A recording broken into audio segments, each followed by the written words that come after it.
Segalanya di hujung jari anda. Assalamualaikum warahmatullahi wabarakatuh. Alhamdulillah, hari ini saya menghadiri satu program yang sangat baik, iaitu Convention Dakwah dengan tema yang sangat penting, iaitu tema berkaitan dengan alam sekitar.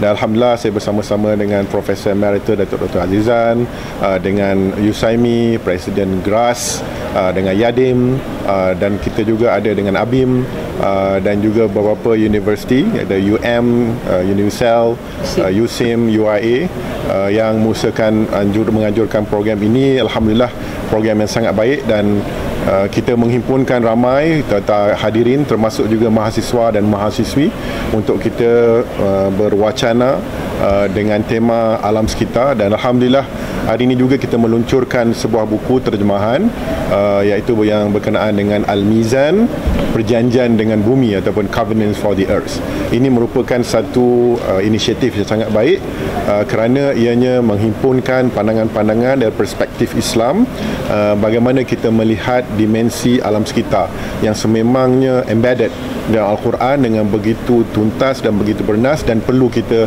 laksanakan sebagai khalifah di muka bumi. Dan Alhamdulillah, hari ini saya melihat bahawa sambutan yang sangat baik di kalangan anak muda untuk kita meneruskan menggerakkan agenda memelihara alam sekitar yang berlaku di Malaysia khususnya, tetapi umumnya di dunia. Kita lihat banyak banjir di seluruh dunia, termasuk di Malaysia, ianya kerana kita cuai mengabaikan alam sekitar. Terima kasih. Baik. Yang pertama, saya dalam konteks negara kita, Alhamdulillah, negara kita di antara negara yang cemerlang dalam mencapai SDG. Kita ada Sustainable Development Goals.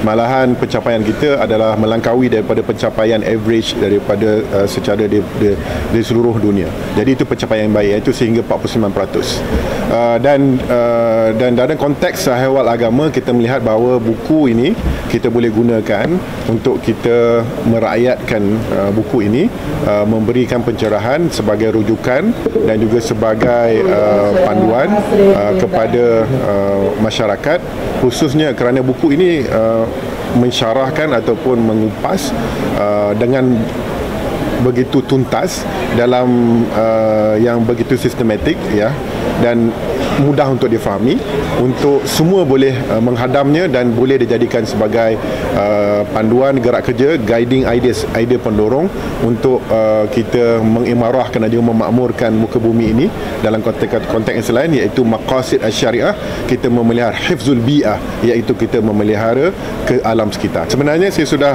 sejak daripada angkat sumpah pada 2023, saya melihat bahawa amalan Yang Maha Berhormat itu sangat baik, santai tapi sampai.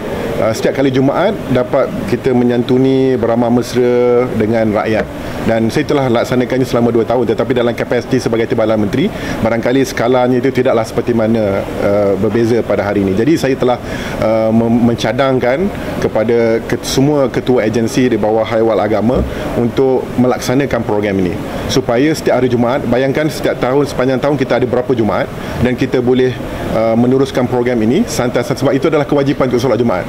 Dan apa kata kita gunakan untuk kita santuni masyarakat, santuni rakyat, tanya akhbar, tanya apa yang berlaku, dan inilah yang kita cuba lakukan. Kalau sekira semua melakukan ini, insya-Allah Malaysia akan lebih subur dan mekar Islamnya di Malaysia. Terima kasih.